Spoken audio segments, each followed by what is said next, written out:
I'll do a quick video here just walking around the machine, and then we have a little program so that you can see the machine ramping up the speed. This is kind of a view of the spindle stop that I was talking about. It's adjustable, so you can move it wherever you want. Oops, move it wherever you want, lock it in, bring that back, and then you can bump the stock any way that you want. Just with different Ethernet ports and whatnot. So I can't open the cabinet without powering down the machine. There's access to the inside and here.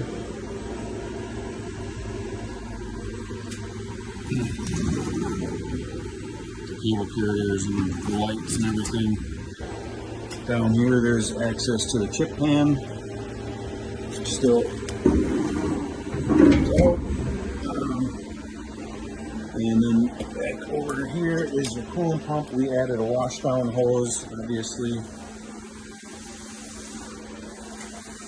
And the coolant is just down inside of here. And then you also have access here to the tail stick. All right, here we go. Just a simple little program.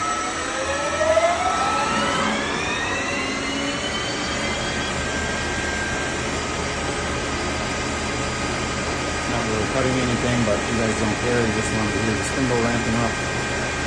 The axis moving.